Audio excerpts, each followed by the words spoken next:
Welcome to the Center Square Radio Hour for the first week of June 2025. I'm your host, Chris Krug. Established in 2019 by the Franklin News Foundation, the Center Square publishes original taxpayer-centric straight news that focuses on the size, scope, and effectiveness of local, state, and federal government. On the Radio Hour, our journalists explore their top stories, adding insights to the headlines. We'll also present thoughts on the economy from Dr. Orphe Divounguy, PhD economist. Today, we'll discuss the ongoing budget reconciliation process. We'll hear about the Trump administration's move to cut contracts with Harvard, and we'll look at the religious protests in Seattle. We'll be right back with all that and more in the Center Square Radio Hour.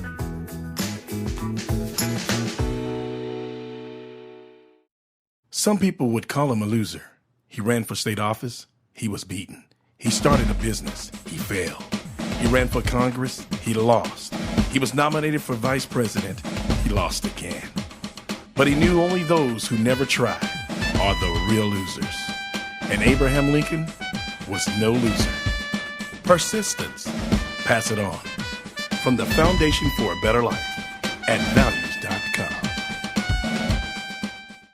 Knowledge is power, and you deserve to know what happens in your state government. That's why the Center Square's reporting zeroes in on state authorities publishing stories that show where your money goes and who spends it. The Center Square gives power to the taxpayer by tracking politicians' use of the people's money and demanding transparency from state-run agencies. This is how the Center Square equips you, the American taxpayer, to hold your state government accountable. Sign up now for your state's Center Square newsletter at thecentersquare.com. Welcome back to the Center Square Radio Hour. I'm Chris Krug. With more on the congressional budget process, it's Dan McCaleb. While the U.S. House passed President Donald Trump's big, beautiful budget bill, there's still plenty of work to do in the U.S. Senate. While Democrats decried the bill as cutting too much from past budgets, Elon Musk said it's still too expensive and undermines the work he's done with DOGE, the Department of Government Efficiency that he's stepping away from. Joining me to discuss this is Casey Harper, Washington, D.C. Bureau Chief for the Center Square. Casey, where are we at with the continuing resolution? Sure. I mean, we are in the negotiation stage on the Senate side. So the House Speaker Mike Johnson, though many doubted his ability to get it across the finish line, he did, and he got the votes needed to pass this big, beautiful bill. It started across several different committees.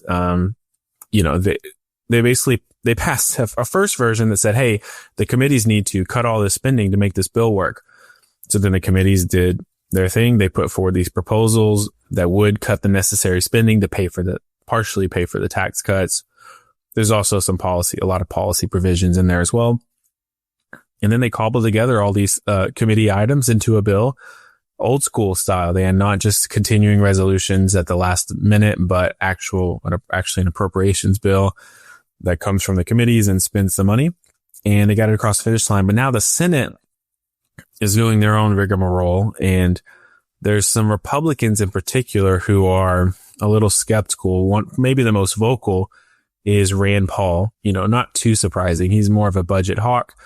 And of course, this bill does add, it depends on who you ask, but it's going to probably add trillions, maybe $5 trillion to the national debt over the next decade. And so, adding trillions of dollars to the debt, largely because of the extending the Trump tax cuts, that were passed in 2017 and extending them.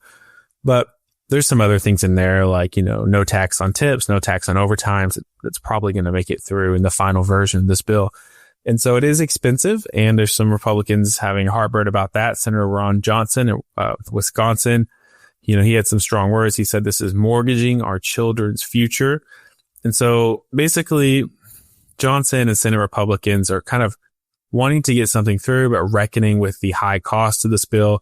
It's unclear if how they're going to pay for it, or if maybe they can get enough votes to pass this without having to make too many major changes to Johnson's version. Yeah, so there's a couple of, you mentioned a couple of U.S. senators who are critical of the spending and the increased debt in the bill. Curious what you made of Elon Musk's comments, though. Sure. I mean, that was I think a big blow to the Trump team. It's interesting because Musk, getting Musk on his side was generally seen as a major win for Trump. Of course, Musk used to support Trump's enemy, Florida Governor Ron DeSantis. Musk had a big hand in helping Trump get elected financially and strategy and otherwise. And his tenure in the administration was pretty short. He's not the only Trump administration official to not stick around very long, but he did something now that he's out of the administration that he probably never could have done while he was in the administration, and that is be critical of the president.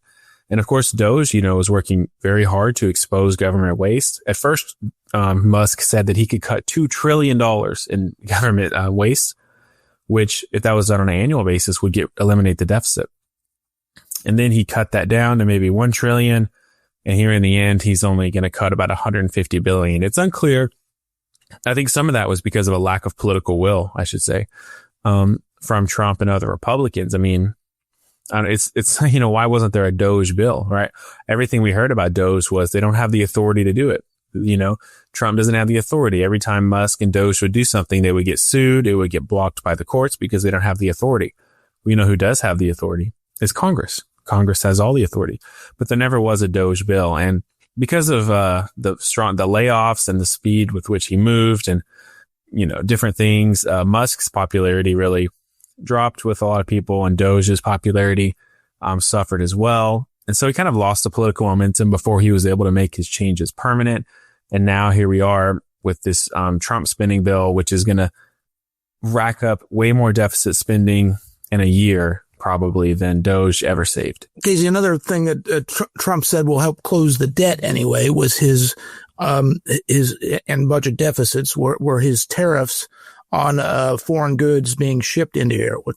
President Trump was dealt another blow this week when a court ruled that Trump himself doesn't have the authority, doesn't have unlimited power to impose these tariffs. Now, the Trump administration said they're going to appeal that all the way to the U.S. Supreme Court, but it's just another obstacle on the way there.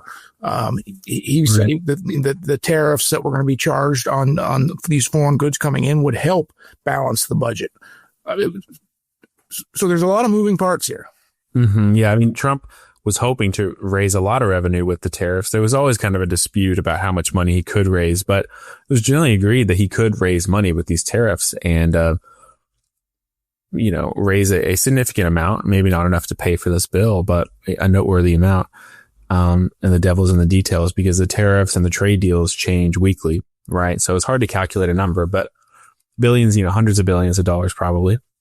And now we're not going to get that, at least in the short term. It appears that way. I mean, these are the most active courts I've ever seen pushing back on a president. I mean, you could say Trump is more unprecedented than past presidents, and that's why they're doing this. Trump accuses them of being activist judges. Right. He does. Yeah. Their political desires.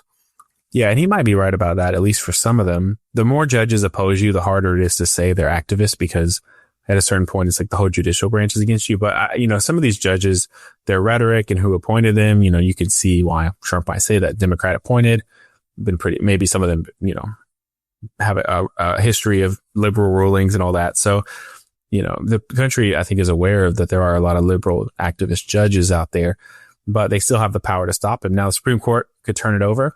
I will just say that just because Trump loses, even if he does lose this case, it doesn't mean he can't do tariffs at all.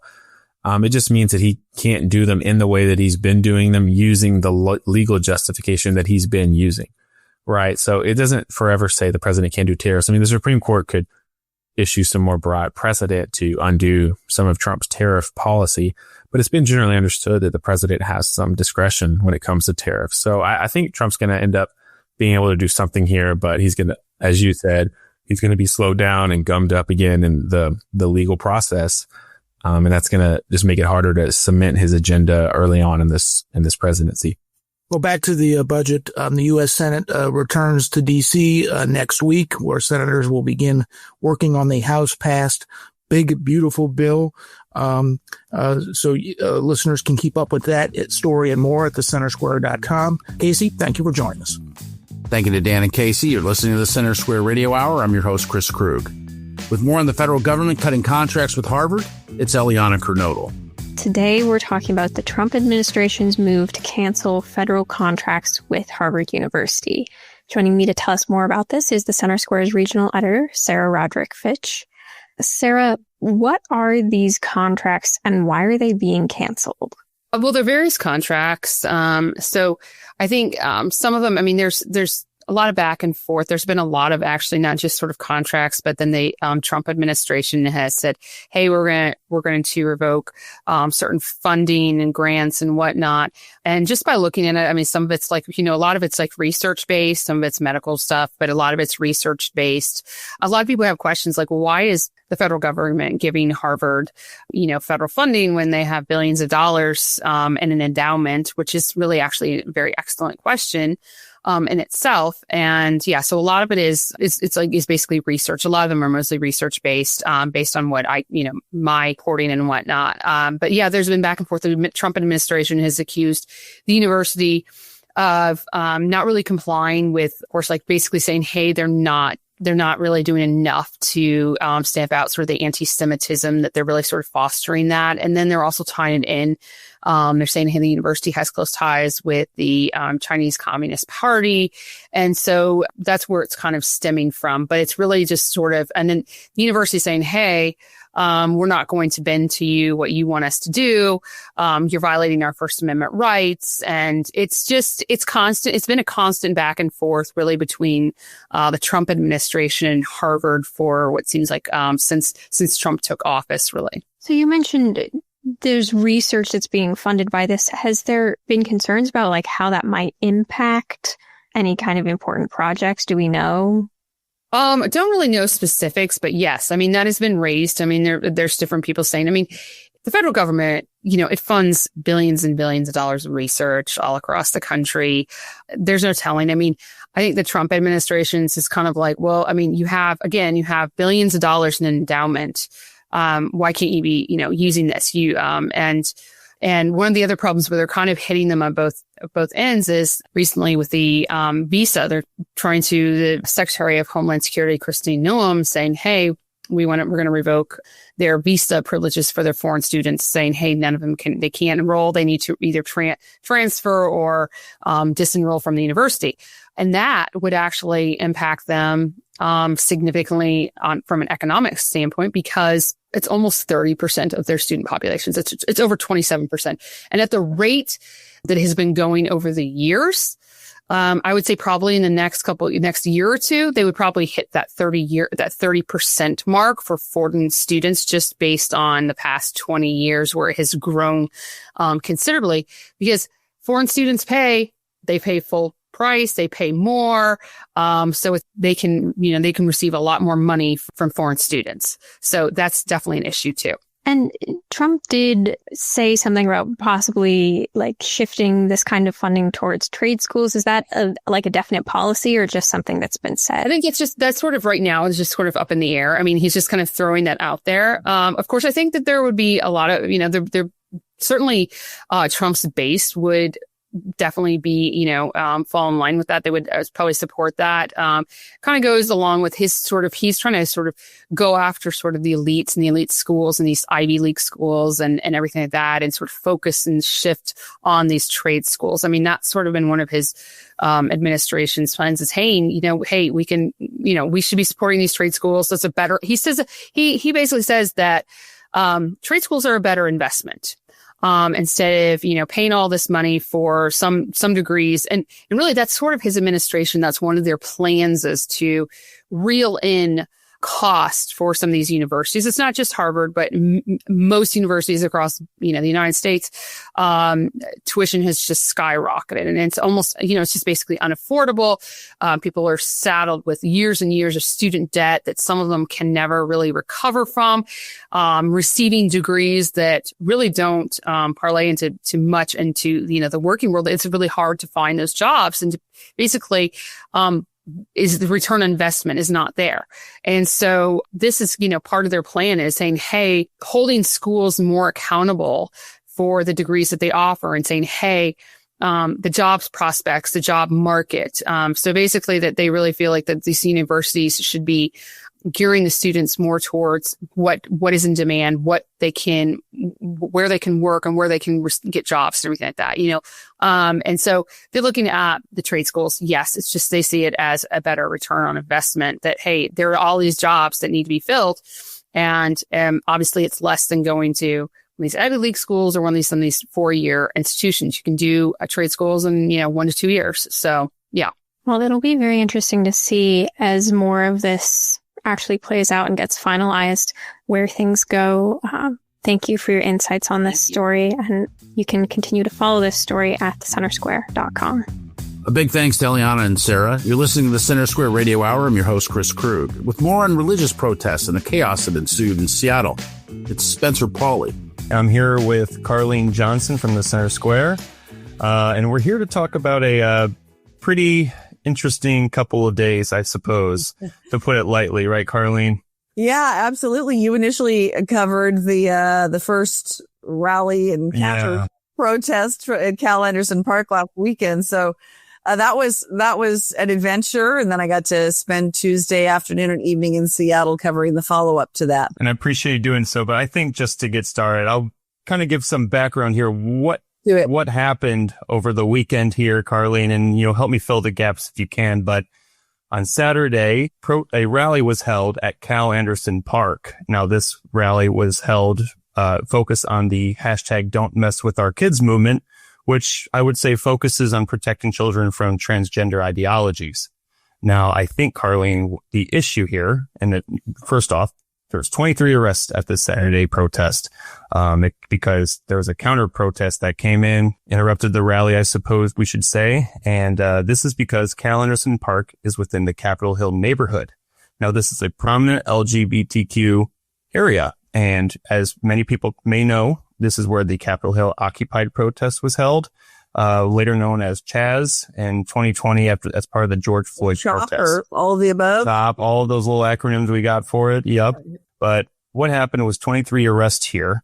And what people are asking is, why the heck was this held in Cal Anderson Park, knowing that their message will conflict with the neighborhood?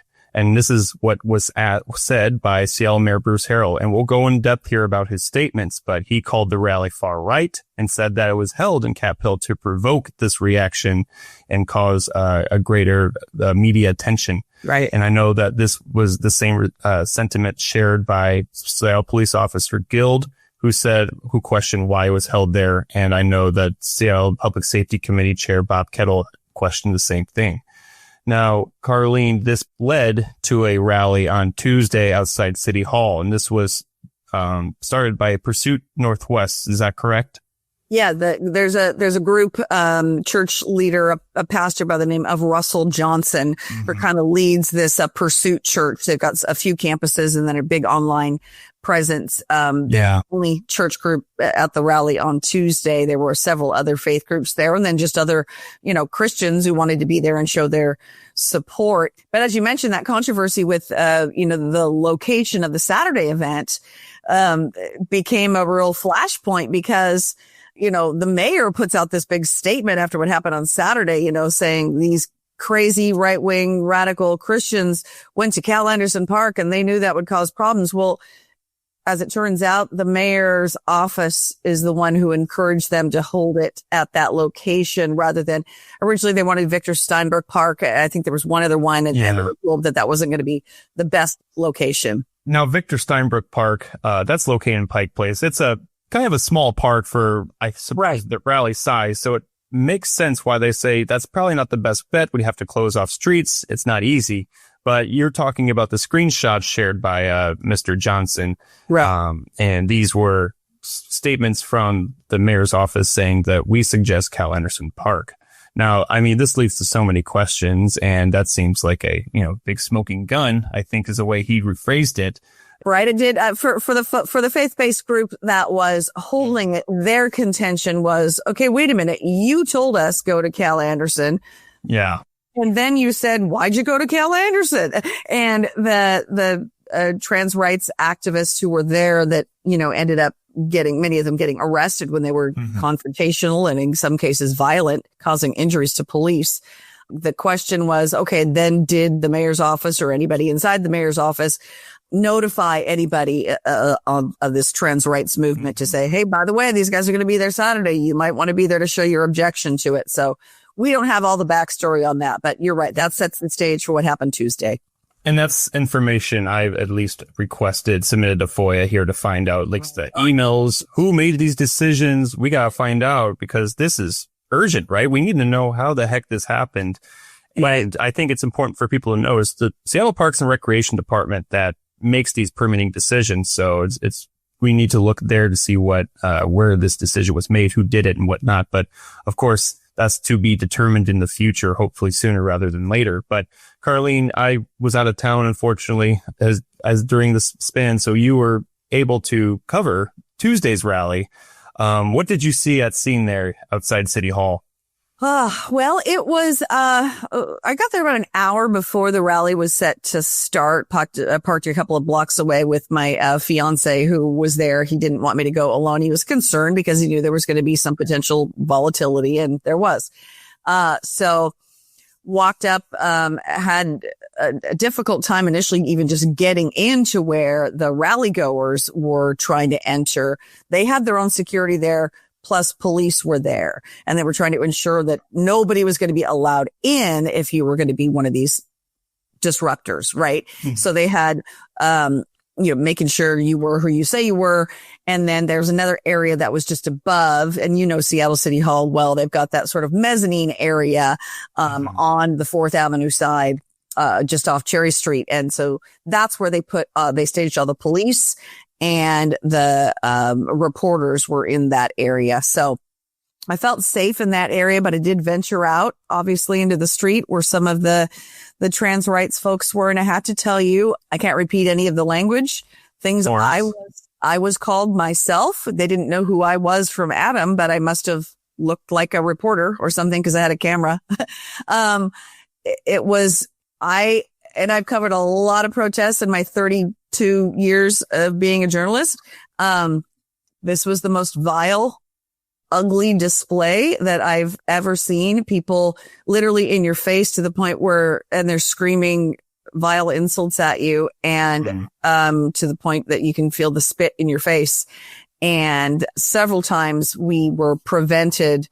Police just basically said, I'm trying to get pictures. I'm a journalist, right? I'm trying to get in there, see what's going on. I'm watching the arrests go down. And I'm watching people be intimidated as they attempted to enter and leave the rally. And so I wanted to capture it, but there were times when I didn't feel safe, or my fiance grabs my arm and says, no, we're not going that way. Or a cop tells me you're not going that way. Wow. And it was the way Seattle police handled it, I was very impressed, because you had the chants going on from inside, the rally goers shouting, thank you, SPD, over and over again at the top of their lungs. So there were about 600 of them.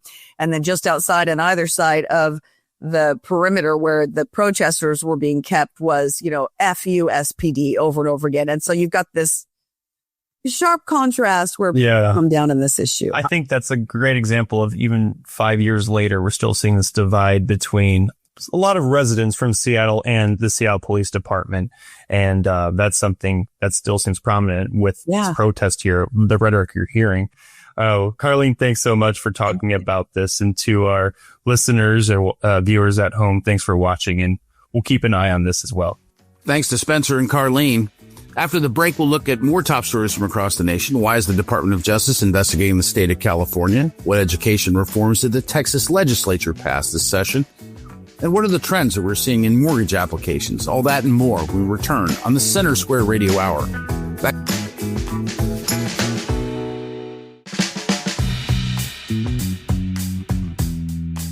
Welcome back to the Center Square Radio Hour. I'm Chris Krug. Here are this week's quick hits. Some of the original reporting you may have missed at thecentersquare.com. The U.S. Department of Health and Human Services has removed mRNA COVID-19 vaccines from children and pregnant women's recommended immunization schedules. This is a reversal of the Centers for Disease Control and Prevention's blanket recommendation that every American over the age of 6 months receive a booster shot annually. Those interested can still receive an mRNA COVID-19 vaccine for themselves or their children if they choose to do so, though it is currently unclear whether the shot's removal from the recommended immunization list will impact insurance coverage.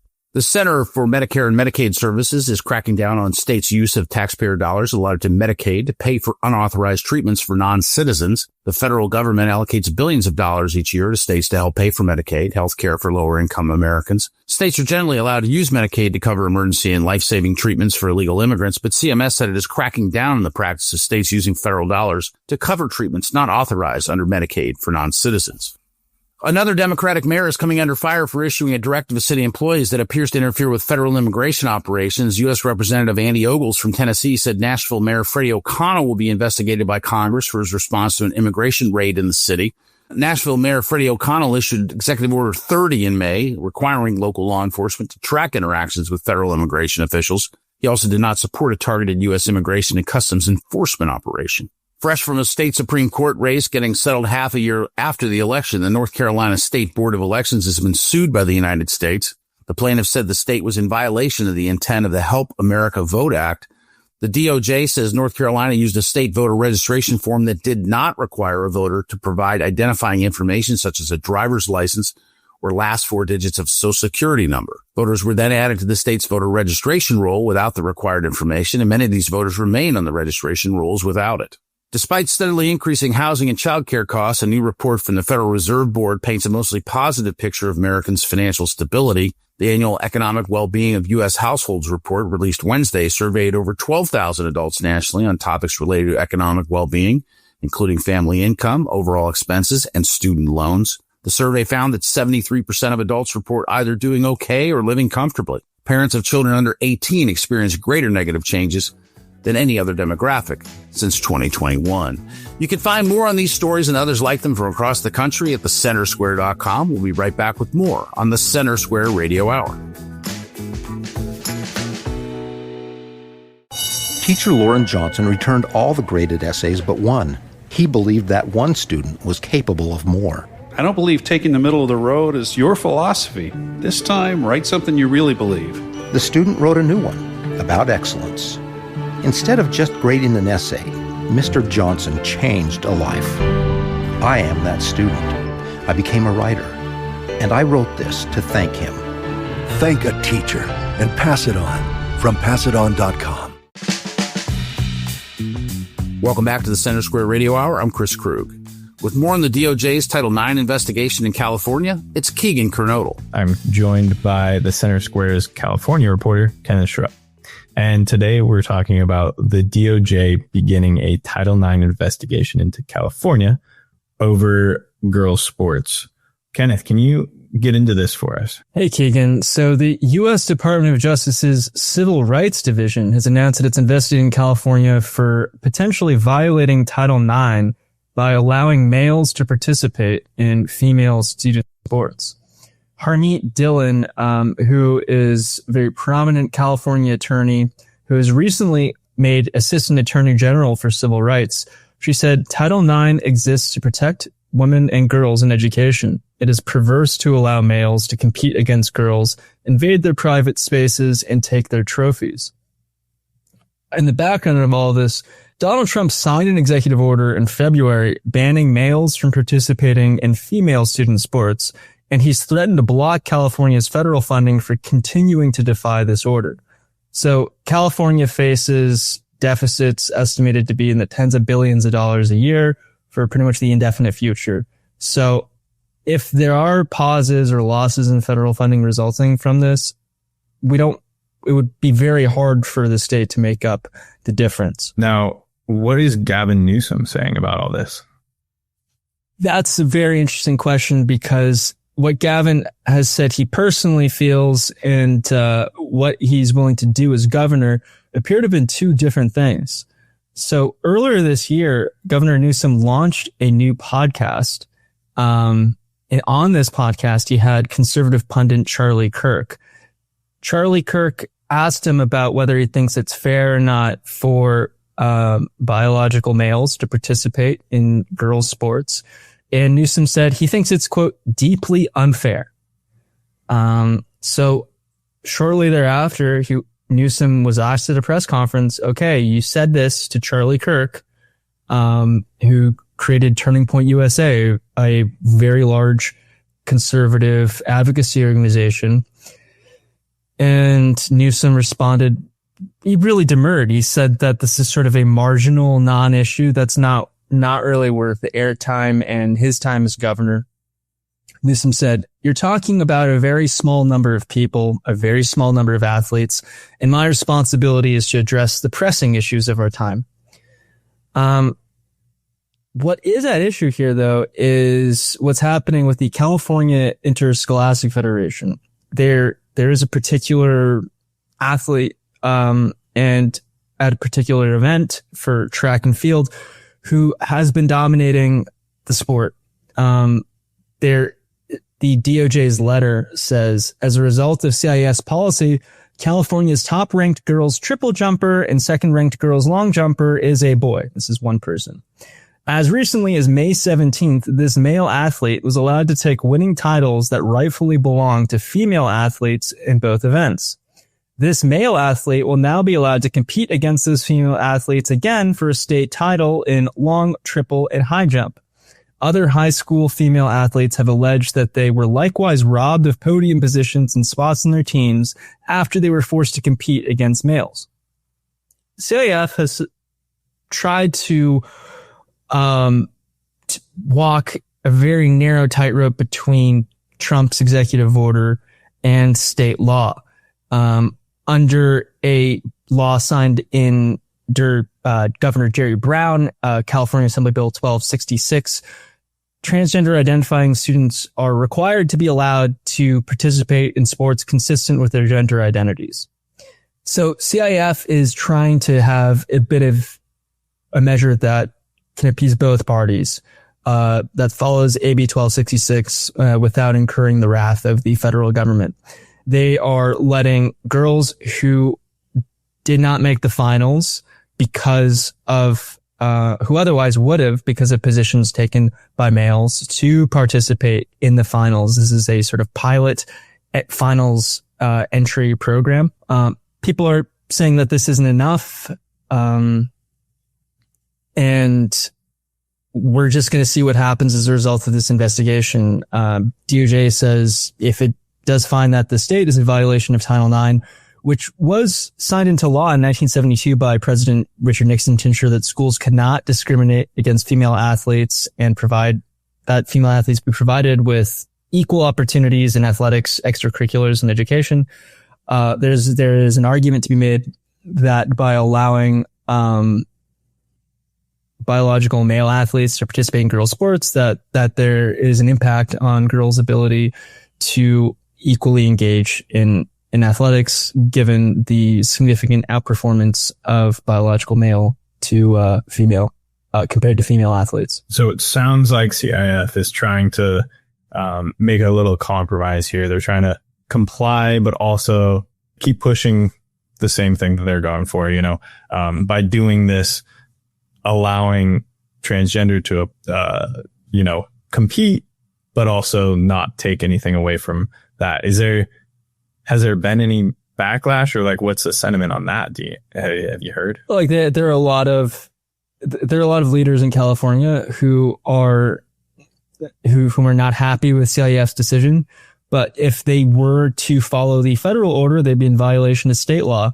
And at the end of the day, CIF governs California interscholastic sports. So they're probably going to defer to state law until there is some kind of legal order, legal notice that forces them to comply with federal law. Under the U.S. Constitution, we generally have federal supremacy apply.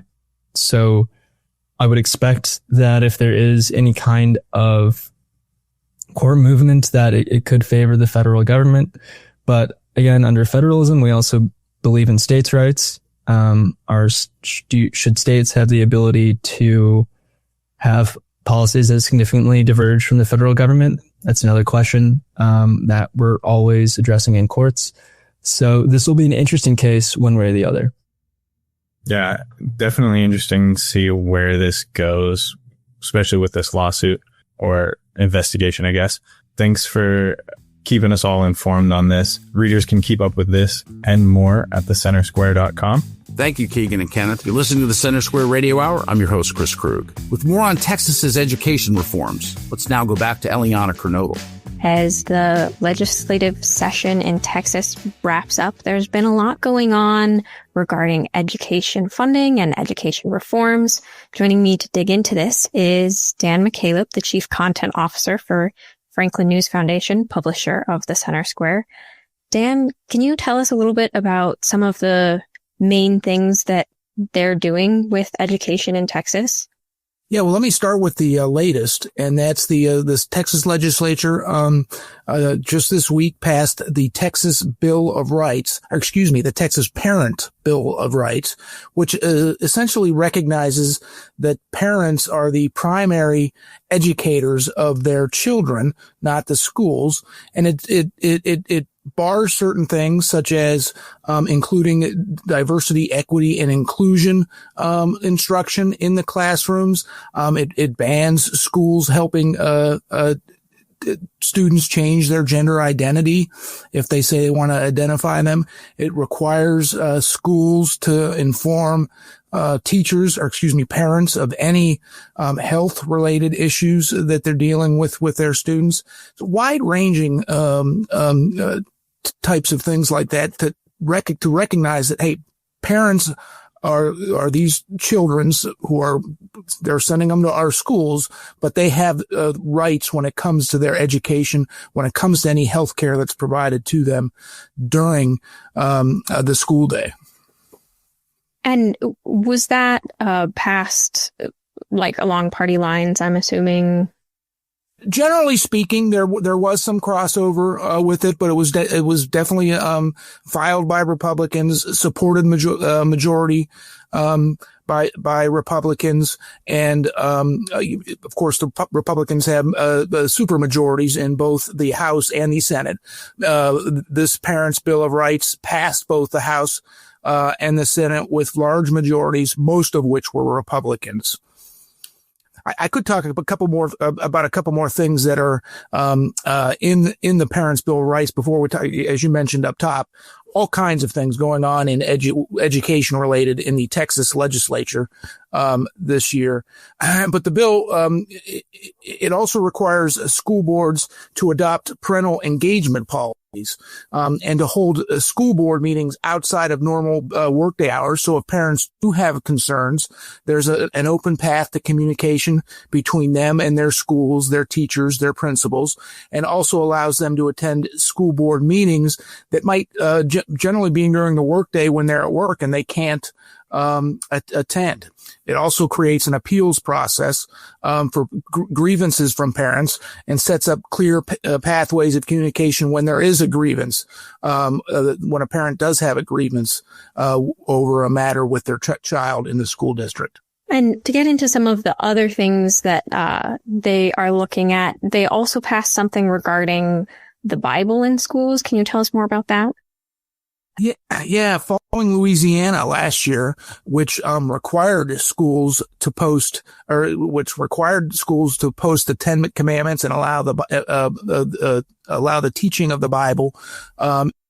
Schools. Texas did something similar, although it's not required. It just allows schools to allow kids to pray together if they want to, or solo, to bring the Bible to school when there's downtime, if they want to read that. Now, Louisiana's law, which was put into effect last year, was challenged in court, and it's tied up right now in legal proceedings. The thought is that probably there will be some groups that challenge Texas's law based on the separation of church and state, but Texas's isn't quite as strict as Louisiana's. It just says that it allows this type of content to happen, prayer to happen in schools.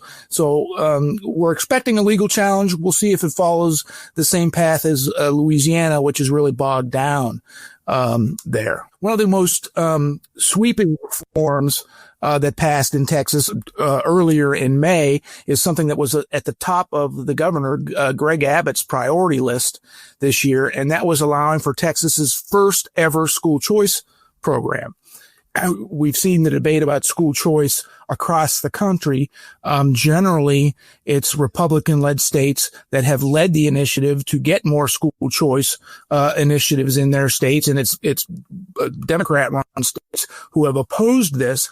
But Texas has lagged far behind other red states when it comes to passing the school choice. As a matter of fact, this has been a legislative priority for Governor Abbott for a number of years, but Republicans in the House up until this year have been able to block school choice initiatives. They're largely from the Republicans who oppose the school choice initiatives were largely from very rural areas of Texas. Of course, Texas is a huge landmass state. You've got your metro areas like Houston and Dallas and Austin and San Antonio, but you have large acreages of land, miles of land that are in rural areas where the public school district might be the biggest employer in those areas. And Republicans in the House from those rural areas had been successful up until this year in blocking the school choice bills that were filed by others in the House and in the Senate.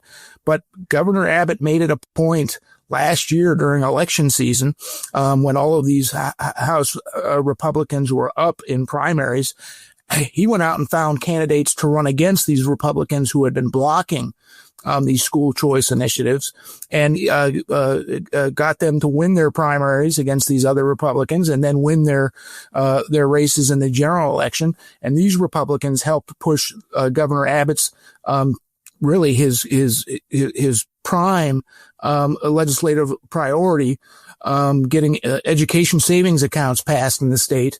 And he did it, and he signed it into law at a formal ceremony surrounded by hundreds of families and children.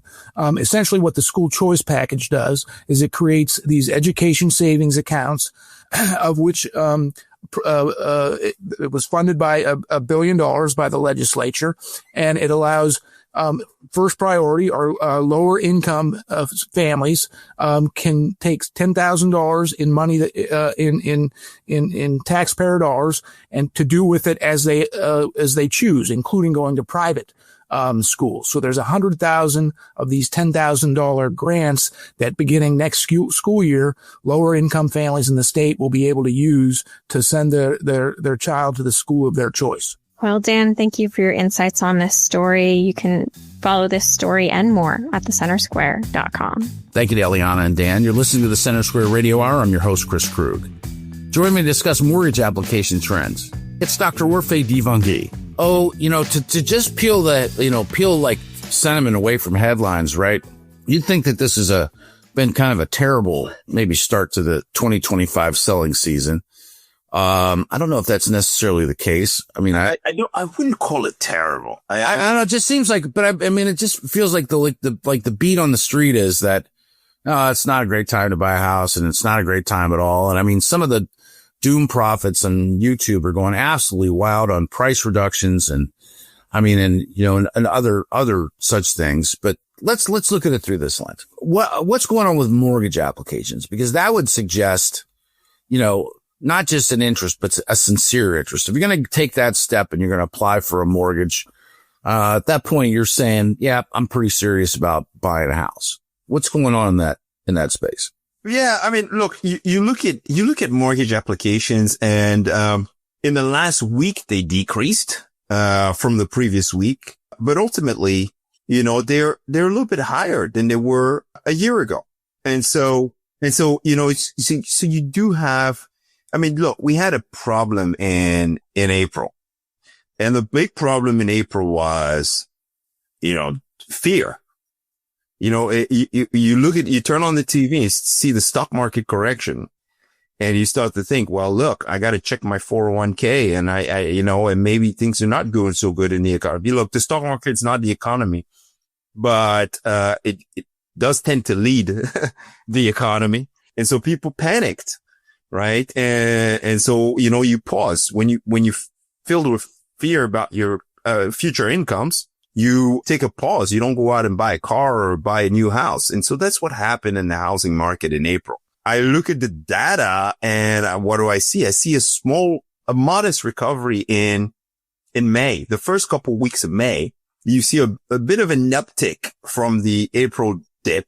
But then again, then this budget conversation comes back on and mortgage rates starts to reach higher, right? And so I think mortgages have gone up maybe 10, 15 basis points, and that's causing, slowing again, right? And so, this home shopping season has been just plagued with headwinds, sellers coming back initially, buyers starting to make their returns slowly, but so many headwinds, one after the other. And I think that's affecting the shopping season. Now, here's why I'm so hopeful.